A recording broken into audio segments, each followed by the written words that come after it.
नमस्कार, महाराष्ट्र टॉप 10 में आपका स्वागत है। आइए देखते हैं वो खबरें जो इस हफ्ते सुर्खियों में रही। महाराष्ट्र के मुख्यमंत्री देवेंद्र फडणवीस को डॉक्टर ऑफ साइंस की उपाधि से सम्मानित किया गया। सीएम अहिल्यानगर में महात्मा फुले कृषि विश्वविद्यालय के 39वें दीक्षांत समारोह में शामिल हुए थे।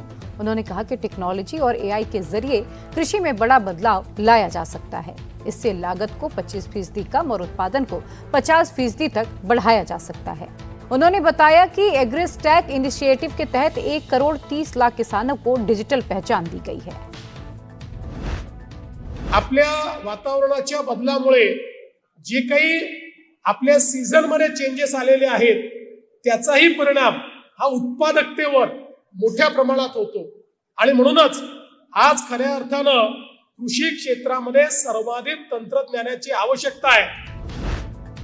उप मुख्यमंत्री एकनाथ शिंदे ने मुंबई में आइडिया एक्सपो 2026 का उद्घाटन करते हुए कहा कि महाराष्ट्र मेक फॉर वर्ल्ड की दिशा में तेजी से आगे बढ़ रहा है। 3 दिन तक चले इस एक्सपो में देश भर से आए आर्किटेक्ट्स, बिल्डर्स और पॉलिसी मेकर्स ने डेवलपमेंट और न्यू टेक्नोलॉजीज पर चर्चा की। एक्सपो में समृद्धि expressway, Atal Setu, industrial investment और सबके लिए घर जैसे बड़े प्रोजेक्ट्स पर खास जोर दिया गया।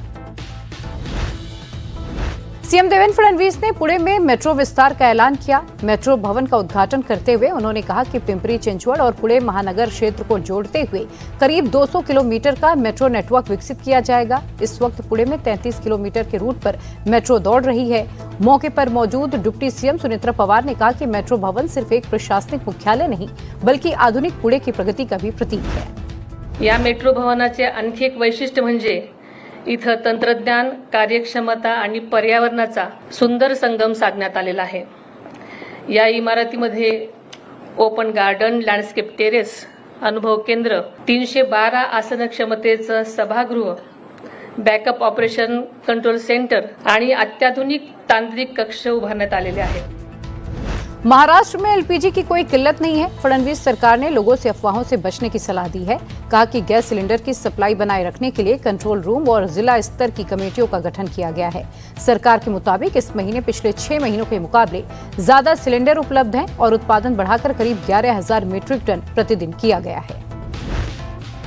नागपुर में राष्ट्र के अभिमान का प्रतीक बना 200 फीट ऊंचा तिरंगा। मुख्यमंत्री देवेंद्र फडणवीस ने कस्तूरचंद पार्क में स्थापित इस विशाल नेशनल फ्लैग का लोकार्पण किया और कहा कि ये तिरंगा लोगों में देशभक्ति की भावना को और मजबूत करेगा, साथ ही स्वतंत्रता सेनानियों के बलिदान की याद भी दिलाएगा। नागपुर में मुख्यमंत्री देवेंद्र फडणवीस ने वारी ग्रुप की 10 गीगावाट इंटीग्रेटेड सोलर इंगॉट और वेफर मैन्युफैक्चरिंग फैसिलिटीज का भूमि पूजन किया।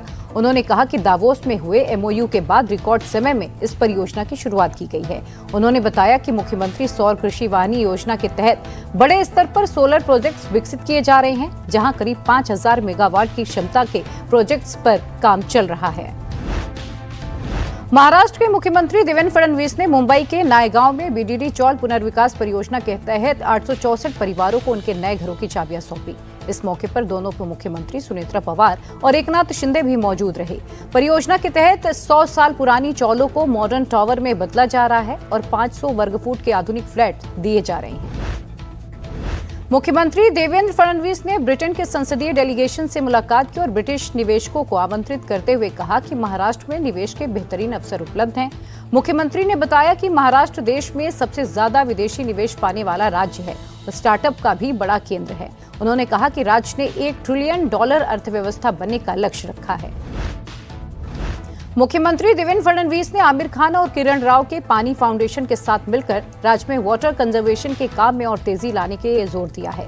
किरण राव और आमिर खान से मिलने के दौरान सीएम ने जल संरक्षण को लेकर उठाए गए कदमों का अपडेट भी लिया। मुख्यमंत्री ने कहा कि इस साल राज्य में सामान्य से कम बारिश होने की संभावना है और इसीलिए अभी से तैयारियां करने के निर्देश भी दिए गए हैं।